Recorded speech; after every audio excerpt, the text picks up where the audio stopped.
both men and women being equally represented. Yet it talks more about women being given the equal privilege as men, because we know that men rules, especially in the political offices. As we know, in early India, the workplace, let alone the political offices, was a place of anything but equal representation of genders. Until now, we are constantly overwhelmed by the news of female babies found on the riverbanks, the abortion rates of the female child.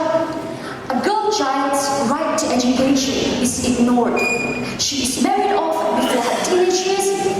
Dowry is demanded from her family. And so the list goes on that I have to put etc. to it.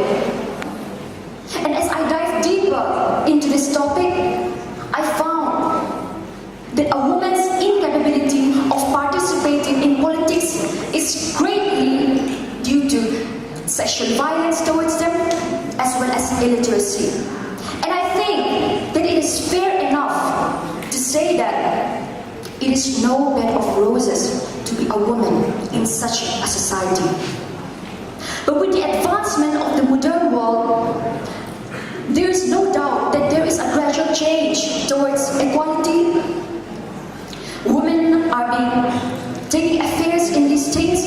They do these big jobs, and then women's importance and their right to be respected is acknowledged gradually.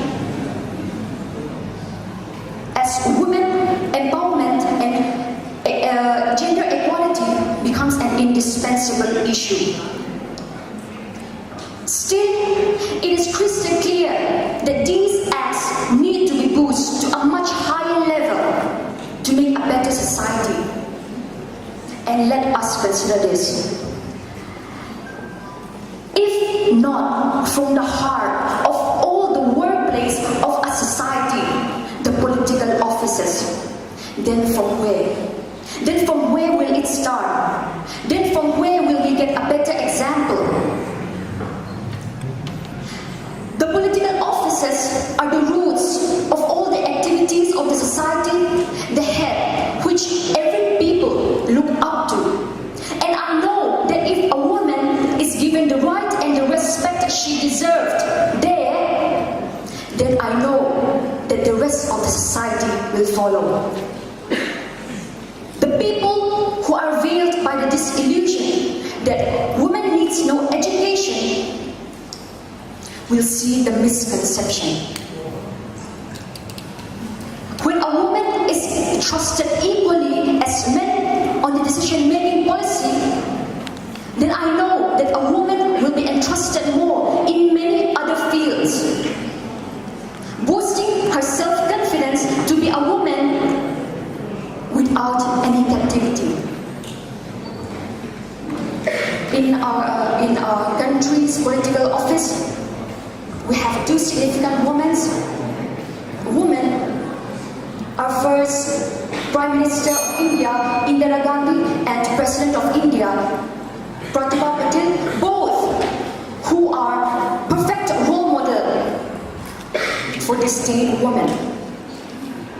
So equal representation of genders on the political office, I believe, is the best way to ensure the right given to every human being as in men and women,